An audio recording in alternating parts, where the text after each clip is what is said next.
All right, first I wanted to say that, I have a lot of respect for anyone that takes the time to teach the game. This is not an I'm right or you're wrong video. It's actually an olive branch to show some of you what was shown to me about 5 years ago. I've spent time in and around some of the best hitting facilities in the country. Nearly all of them dismiss old hitting platitudes completely. There are differing opinions on the hows and some of the other particulars about hitting, but nearly all of them seem to agree on some basic principles I'm going to try to put in here. Uh, Forgive the crude video, I only had about 15 minutes to put this together. But traditional coaching, at least the coaching that I received, has a vested interest in keeping old platitudes that will probably never produce elite swing level mechanics.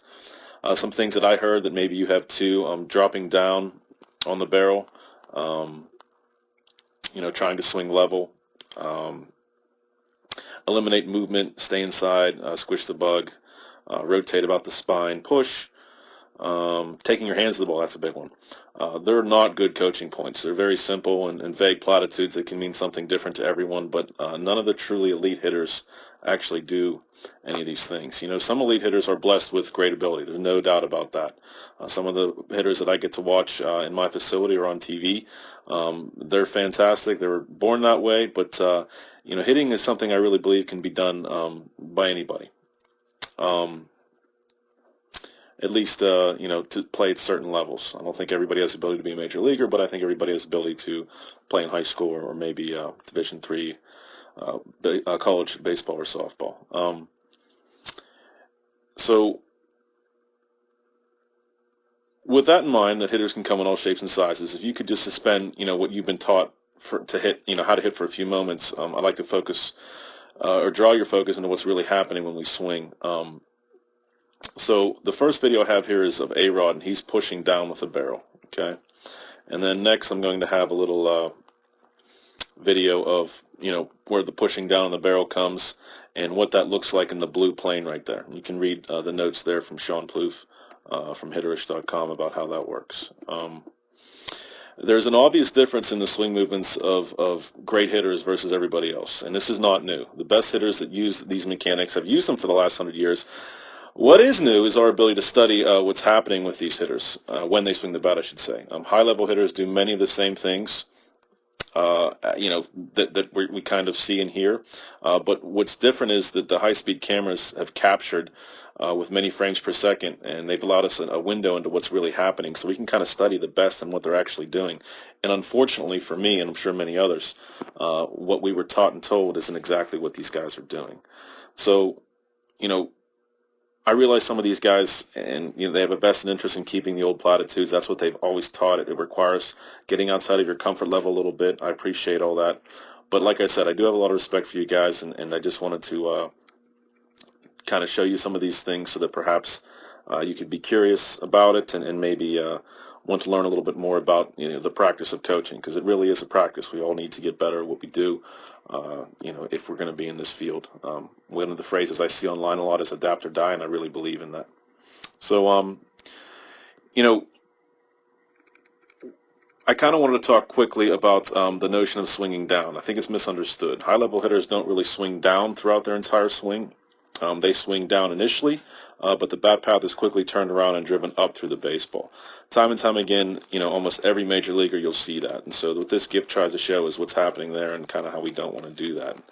That kind of limits us, in how we can address the baseball and for how long we can address the baseball or the softball. Okay, here's a GIF of what a proper bat path really looks like in a major league hitter.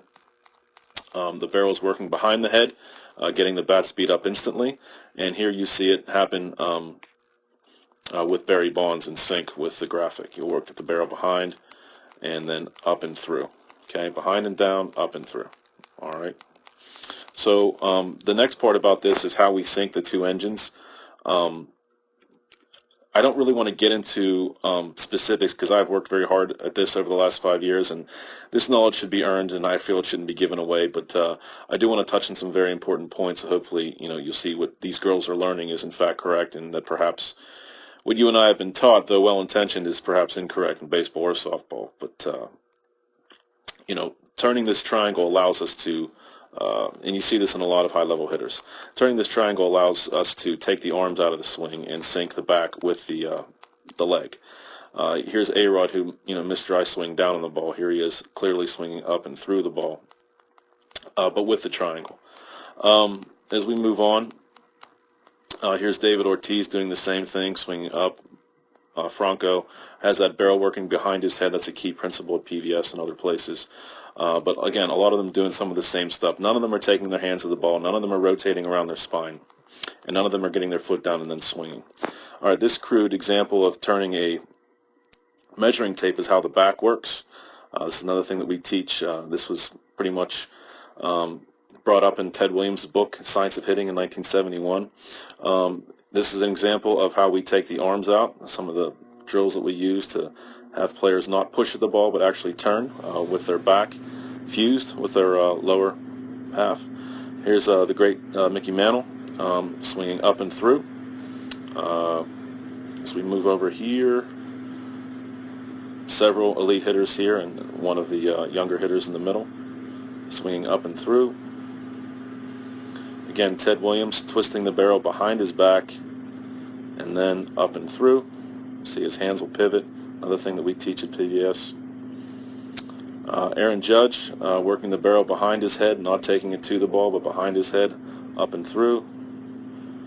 And the great Barry Bonds off of Gagne throwing 100 miles an hour here. You'll see his bat pull back even as the ball is moving forward, which is remarkable. Then he will hit the ball out of the ballpark here.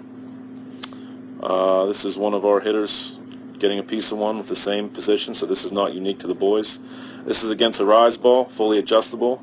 This swing is on demand, provides on demand and adjustable power, which you're going to need to hit at a high level. This is an example of what can go wrong when the girls get cued out of stuff. So this is our Franny. Right here, she's kind of not synced together. You'll notice her arm's a little bit straight, and she's pushing a little bit with her hands on her barrel. There's a big difference between this swing and what she does next.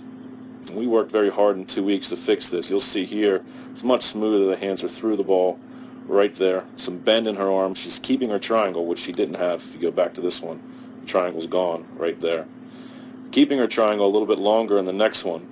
And I think what happens is she gets stuck trying to please two masters, trying to please me and then trying to please whoever her coaches are for travel or for middle school. And I think it's tough on the kids, and it's tough to try to get in the lineup. But what we always tell our girls is if you hit, they will be forced to play you. And again, this wasn't really much of a an I told you so or please do everything my way. Just asking you to consider that these girls do work extremely hard, and the stuff that they've been exposed to for the last year is pretty new. But the things that they've been, the way it's described is new, I should say. But the things that they've been exposed to have been happening in high-level hitters for such a long time. We just weren't able to see it because we didn't have the kind of cameras that could capture it. But now we do. So we try to take advantage of that at PBS, and we try to teach our kids what's really happening with the swing, and we try to follow wherever the evidence or the science leads us. We use a lot of different data and a lot of different tech to help us get there. But really, what you really need is just a video camera and somebody willing to kind of study what the great players do. It's not unique to baseball versus softball. The swings are the same unless you're going to be a slap hitter.